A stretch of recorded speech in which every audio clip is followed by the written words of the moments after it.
Updated your lineup for tonight, Coach? I have to wait because I got to go check on Hoff and somebody else, and just to see if they're okay, to play, and then after that, probably wait until game time to make a decision. We've got the last times that we thought we'd have to make a decision and never had to, so probably be the same again. With respect to the health or that set aside, does Tommy Wingles play? No, he will be in. That he will be in for sure.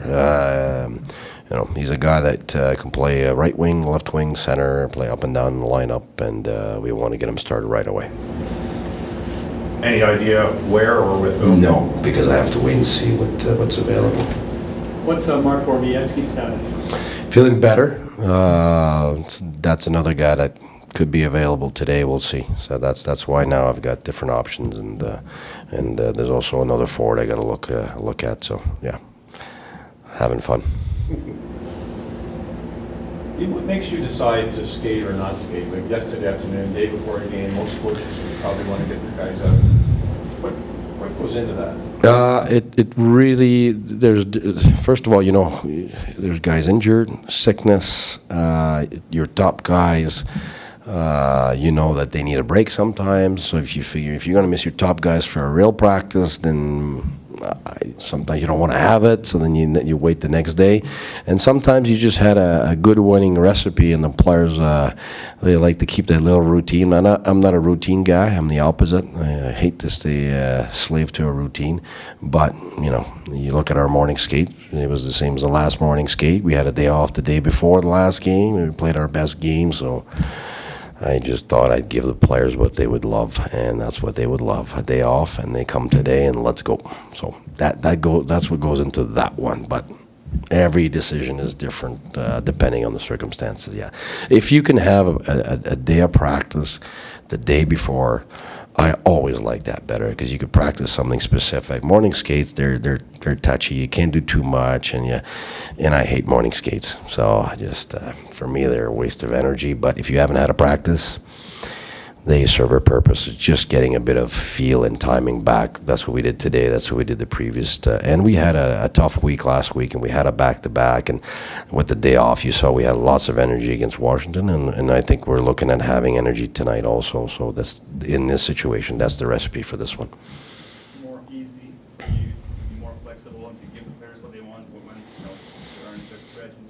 Yeah, because, I always tell them, you give, I give back. And the last game, of course, they all had the smile after the game looking at me going, hey, you gave us a day off and we won.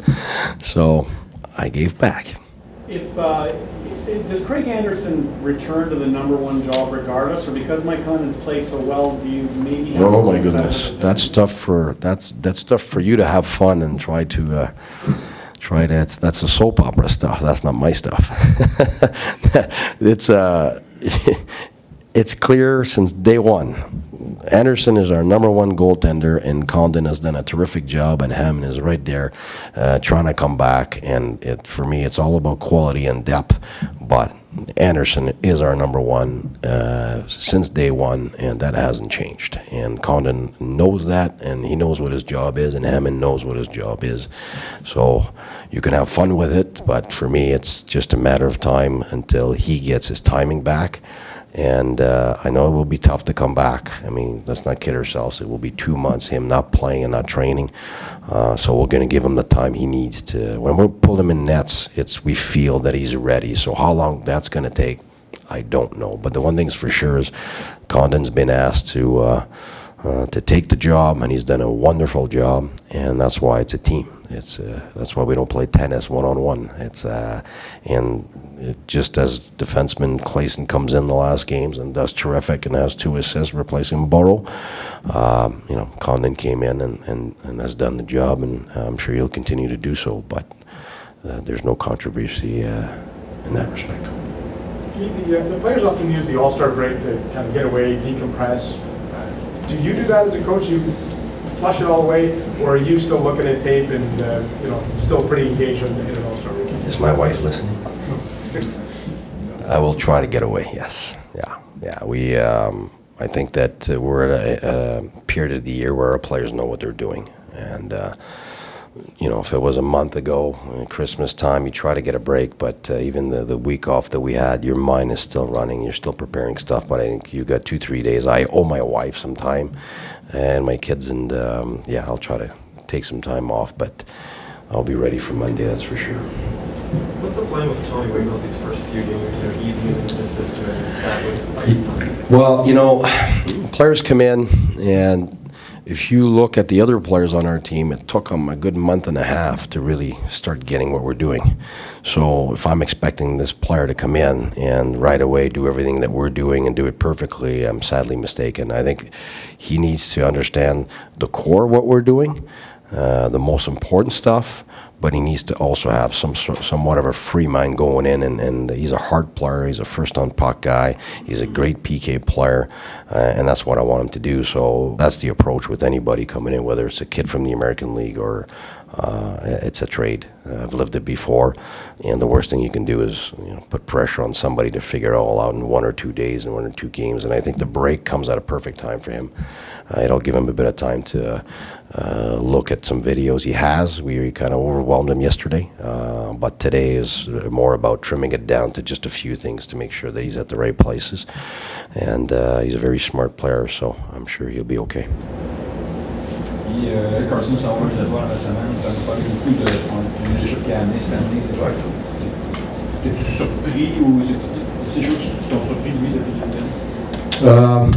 Moi, ce que j'ai essayé de faire, je vais être franc, c'est que j'ai mis de côté tout ce que j'ai entendu de lui avant. Parce que ce soit lui ou d'autres joueurs, quand tu arrives comme nouveau coach, les joueurs ne seront pas nécessairement de la même façon avec toi qu'ils l'étaient par le passé. Les joueurs évoluent, ils vieillissent. Il y a des choses qu'ils aiment moins. Tu as de la chimie, tu as des combinaisons différentes.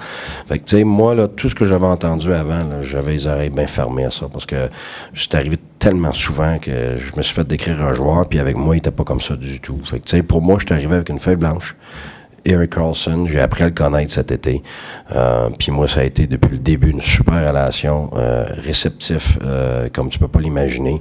Puis ça a été un leadership impeccable depuis le début de l'année. Alors, tu sais, pour moi, je peux pas dire que j'ai été dans une situation où les choses m'ont surpris ou pas surpris. J'ai été agréablement impressionné par tout ce qu'il a fait, par son attitude hors glace, sur la glace depuis le début de l'année. Dans les deux sens de la patinoire en jouant, dans son attitude hors glace, que ce soit dans le gym, dans les pratiques, il donne tout ce qu'il a. Fait que, puis il paye le prix défensivement, bloque des shots, tout ça. Alors pour moi, il mérite non seulement sa place au All-Star Break, dans l'All-Star Game, en termes de joueur de hockey, mais en termes de leader, là, il est définitivement en haut de la liste dans la Ligue en ce moment, c'est certain. Mais déjà, au camp d'entraînement, monsieur t'avait dit, je veux jouer tant offensivement que défensivement. Déjà, tu avais dit des choses de lui que les gens ignorent dans le monde du hockey. Ben écoute, c'est parce que quand tu regardes des joueurs jouer, il y a des choses défensivement que tu aimes comme entraîneur, puis son bâton est exceptionnel. C'était comme Puck en anglais, on dit, c'est exceptionnel. Sa vitesse, sa façon d'approcher l'adversaire, sa gap était déjà très bonne. Mais il a joué beaucoup, puis c'était long ses chiffres, tout ça. Fait que c'est sûr qu'à un moment donné, tu te fatigues. Puis n'importe quel bon joueur défensif fatigué, ça défend moins bien. T'sais. Fait qu'à un moment donné, je pense qu'avec la profondeur qu'on a réussi à créer cette année, avec le rôle, le fait qu'on ne le fait pas jouer régulièrement 2 minutes sur un avantage numérique, tout ça, ça a vraiment contribué à le faire souffler. Le fait que Faneuf, il est là aussi. À un moment donné, quand tu es un jeune qui se fait donner le rôle du capitaine, c'est facile pour le monde. C'est un capitaine parce que c'est un bon joueur, ouais, mais c'est un humain, c'est un individu qui avait en bas de 25 ans. Leadership, là, c'est pas un petit pao, puis tu es un leader parce que tu es un bon joueur. Là, c'est quand tu as toute la pression sur tes épaules, de gérer tout ça, c'est énorme. En plus de gérer ta game, d'avoir une tonne de temps de glace, là, c'est extrêmement difficile. Fait que je pense que cette année, les circonstances, lui vieillit, les circonstances l'ont beaucoup aidé par rapport au leadership qui est étalé avec Faneuf, maintenant avec Kelly. Faneuf a commencé l'année, à la fin de l'année, s'il arrive, puis il fait juste s'ajuster. Il commence l'année, maintenant c'est un leader de premier plan, capable à la défense en plus, capable de l'aider lui. Fait que, tu sais, à un moment donné, je pense que c'est des choses qui étaient beaucoup plus digérables pour lui. Puis maintenant, c'est une situation normale qu'il a à gérer. Alors, il l'a géré de façon phénoménale.